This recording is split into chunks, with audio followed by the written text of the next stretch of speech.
I'm going to tell you my story about women, not objects, and how it is that we first started this movement and where it came from, and in many ways why I did it. But first, I want to just show you, this is the type of work that I used to do when I was the senior art director at Calvin Klein.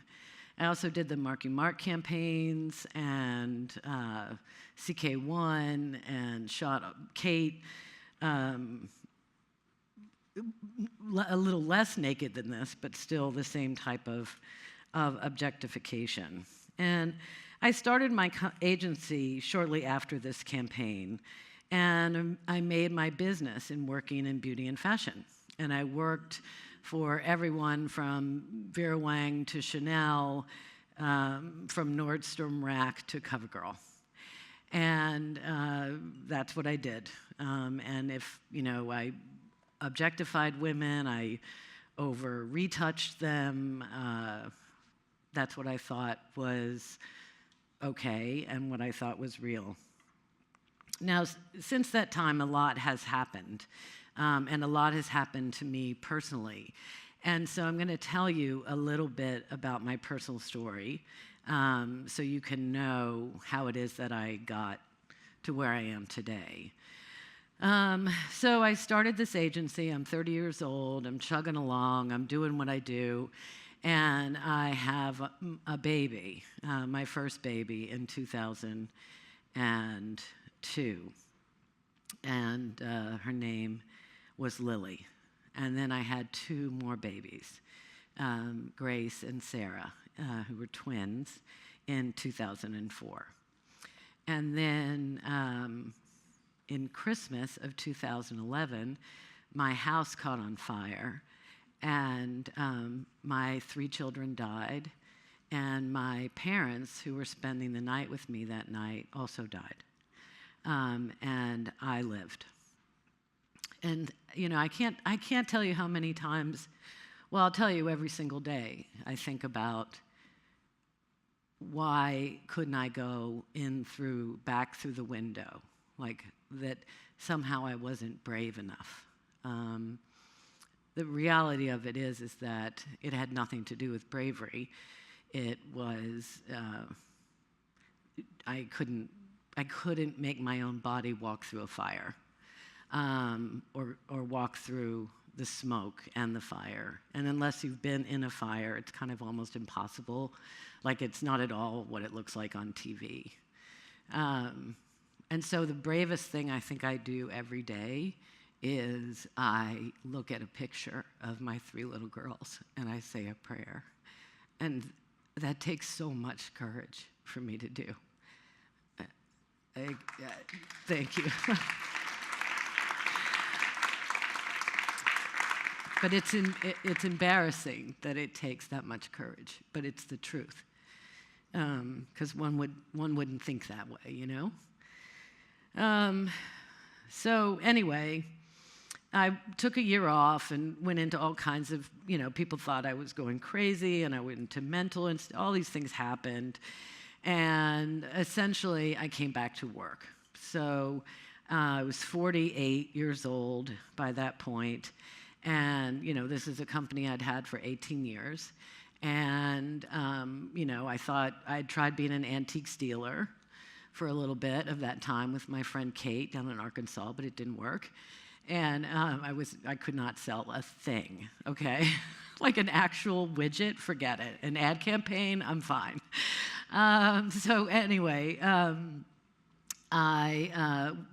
Jim Winters, my business partner, had won Avon, which was a huge piece of business for us, and they wanted an activation. And so we came up with an activation based on red lipstick. I mean, hello, so original. And we thought, oh my God, this is the greatest idea that anyone's ever had, and we're gonna get young women to put on red lipstick and ask for a raise. And so we went around and we did this thing we do called Listening Lab. And we said, how do you feel about red lipstick?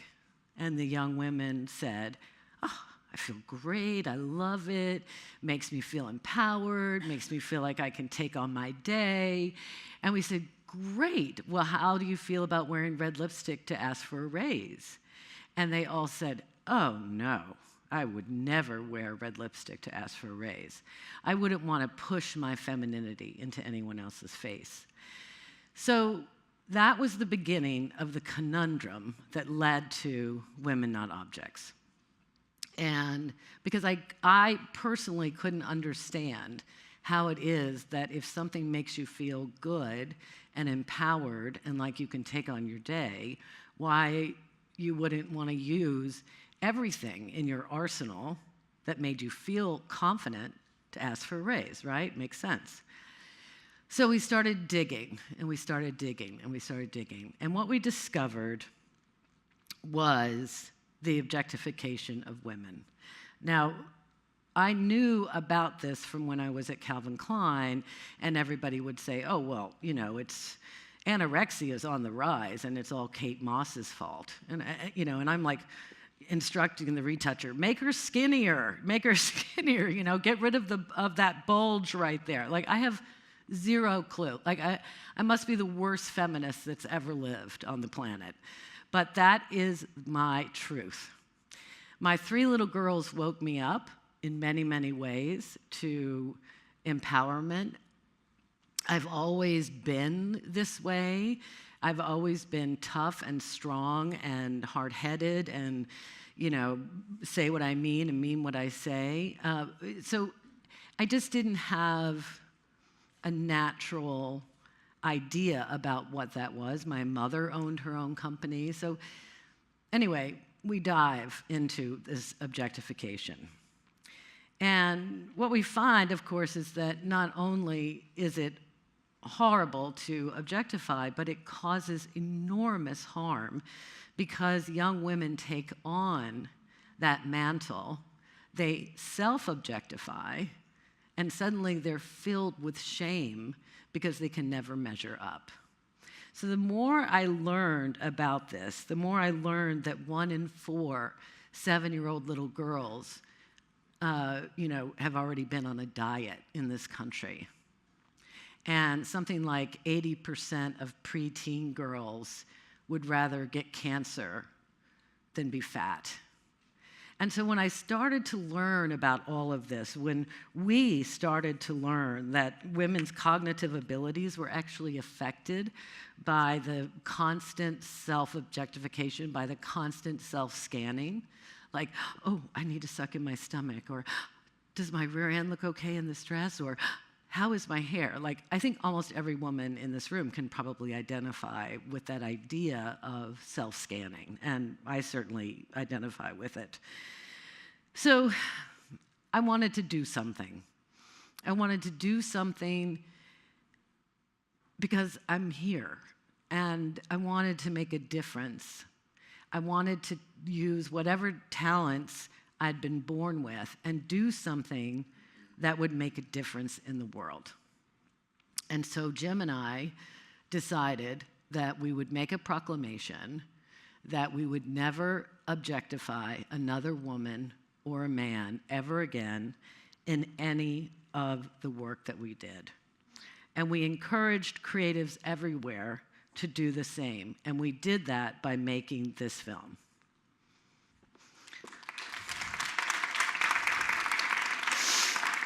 So, we took on Dodge, we took on Burger King, we took on Tom Ford, Estee Lauder, these, many, many giant companies. We had lawsuits, we had clients walk out on us, we had pitches that we had to say no to, even though we really needed the money, because we couldn't say yes to that type of work anymore.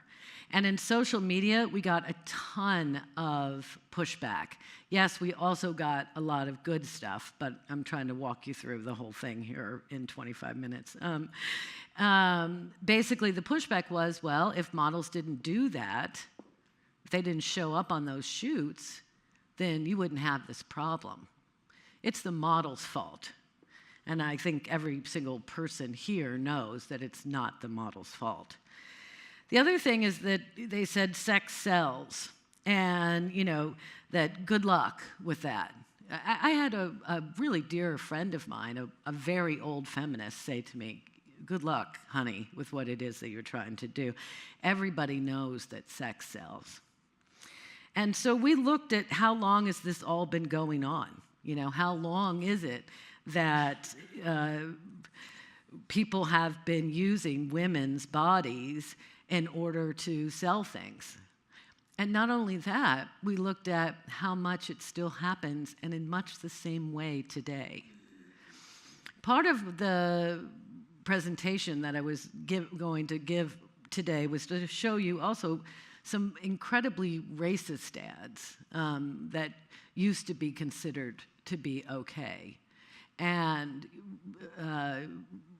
mammies, white, blackface, things against Japanese people, things against Chinese people. And all of those were considered okay at that time. But of course now, those are so bad that we didn't even want to put them in the presentation in case we offended someone who walked by and saw in the window that ad. But yet this, objectifying a woman, making her less than equal, making her a prop who doesn't have agency, or treating her like a body part in order to sell something, or retouching her to the point where it's not even humanly achievable, all of that is just fine. So we did the next right thing. We commissioned a study. We commissioned a study with side-by-side ads in 10 different categories, from automotive to spirits to obviously CPG to fashion. And we wanted to know, it was a very complete study. I'm a creative. I'm not going to get into the exact numbers and all those things because I'm not very good at that. But I can tell you that across all of the major KPIs, across the general population, women, Hispanic Americans, people with families, millennials, all of the objectifying ads scored much lower than the non-objectifying ones. It was also done in such a way that it was put into a database of over 3,000 ads, and that was the way that it was scored. This is totally open source. So if you would like a copy of the entire research, please give me your card and I'll give it to you. Or you can go on our website at badgerandwinters.com or womennotobjects.com. Or I have a copy here you could actually just take home with you if you'd like to. But the basic piece that I want to bring out is that Stuart Weitzman actually in that season did 2 types of advertising. One where women are shown as whole, human, and strong, and one where he took the 3 most powerful supermodels in the world. And let me explain something to you. Women's legs don't all come in the same length. Their skin doesn't look like that altogether, okay? Arm lengths aren't like that. And why don't they have clothes on? I don't go out like that with my girlfriends on Friday nights. I wear a whole outfit. And so all of this to show, a pair of shoes. This ad scored negative, if 100 is the index, this ad scored negative 260 in brand reputation. So in your long-term feelings about Stuart Weitzman with women, it scored negative 260. I personally threw out a lot of Stuart Weitzman shoes. Sometimes I get nervous and I have to look at my notes, so sorry. Okay, so then I gave a talk in Cannes in 2016. And we revealed our 2 films and our research findings. And this was my dream come true, okay? I had never been to Cannes. I didn't even know what it was.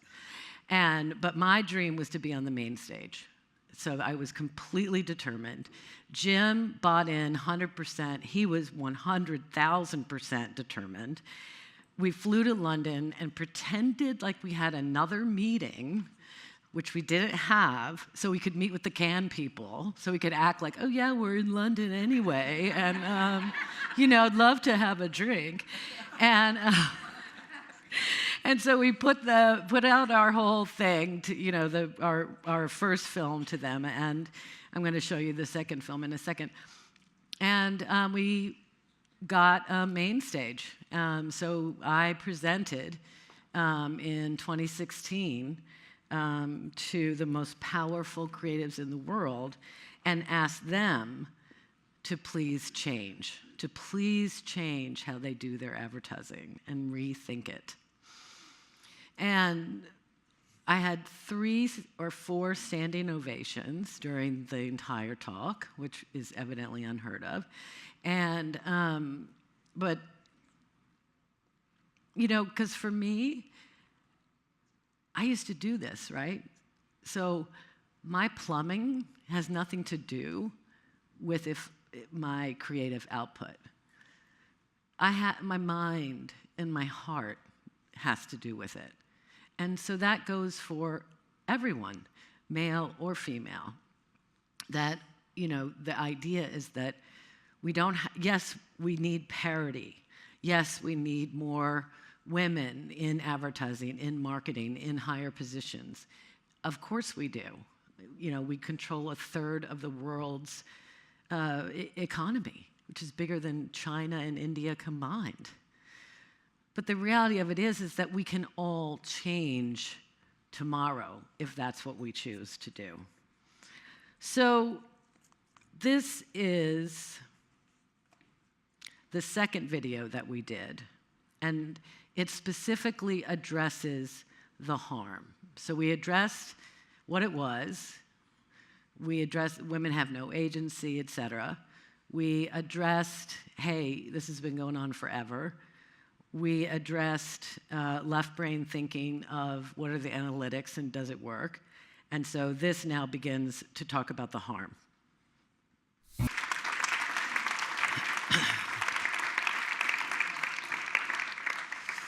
So just before I went on stage at Cannes, I added one more slide.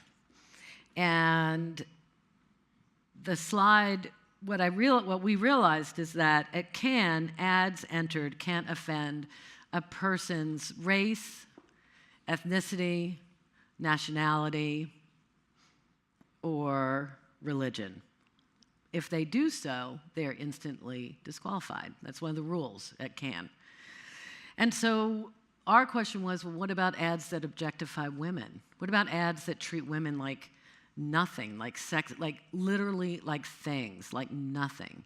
Because this is my belief. Until we are portrayed as equal, it's mighty hard to treat women as equal. And, it would be like if I walked into this room and I'm a man and I have a suit on and I walk over and I am the future CEO of the world. I am a man. I am the future CEO. And then the music comes up and I rip off all my clothes and I have like a silver lame G-string and I start like pole dancing. Am I the future of the world? Am I the future CEO? I don't think so. I think that the way to really think about this is, men are objectified 4% of the time in advertising. Women are 96%. So I'm going to end on my sneaky slide and show you the results of what happened.